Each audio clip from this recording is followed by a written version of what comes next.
Good morning, America. Sometimes a single moment captures the national conversation. This is one of those moments, the 2025 Cherry Blossom Open, where athletic competition collided with a heated debate about fairness and inclusion in women's sports. Our story centers on Nischelle Turner, a 31-year-old fencer from Philadelphia, who arrived at the University of Maryland ready to compete and to make a statement. Turner believed female athletes' voices were being ignored by the sport's governing bodies, and she was determined to take a stand.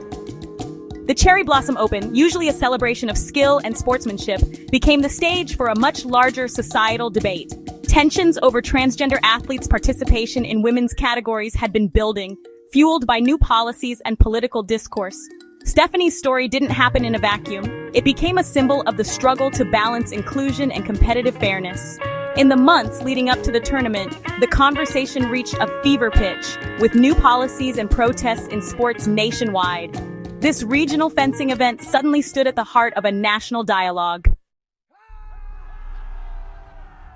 The moment of truth came when Nischelle Turner faced Redmond Sullivan, a transgender woman from Wagner College. Instead of saluting and taking her stance, Turner calmly removed her mask and knelt, declaring, "I have a lot of love and respect for you, but I will not fence you." The crowd was stunned. Fencing is a sport of strict tradition, and refusal to compete is almost unheard of.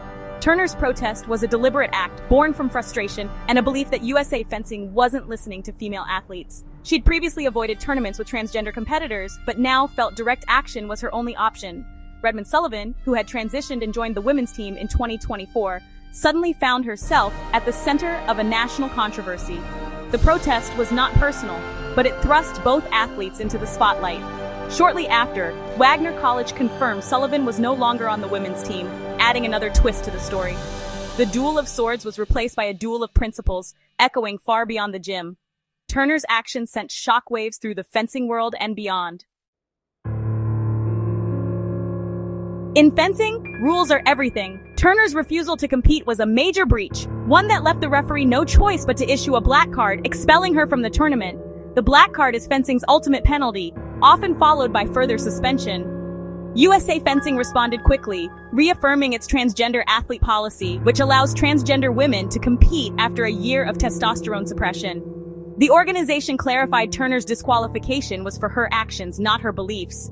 This incident put USA Fencing's policies under intense scrutiny, highlighting the challenge of balancing inclusion and fair play.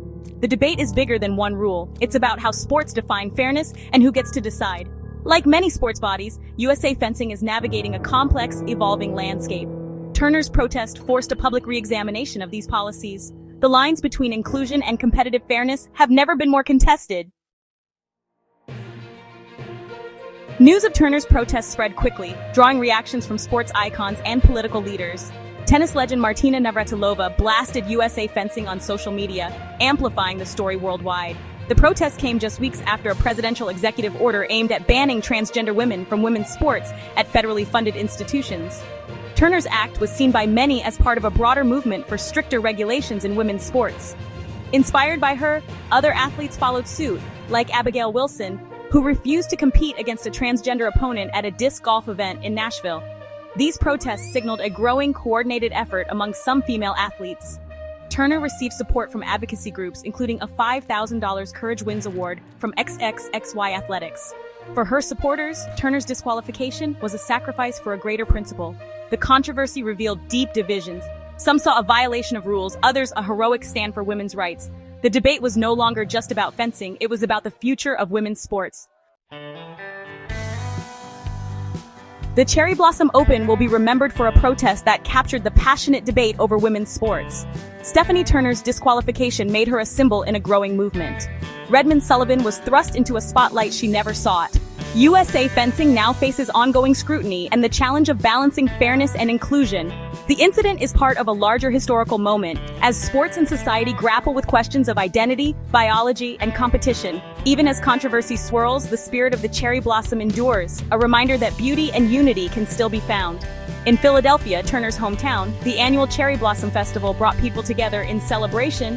While debates continue, the simple joy of cherry blossoms reminds us of what unites us, and that's something everyone can appreciate.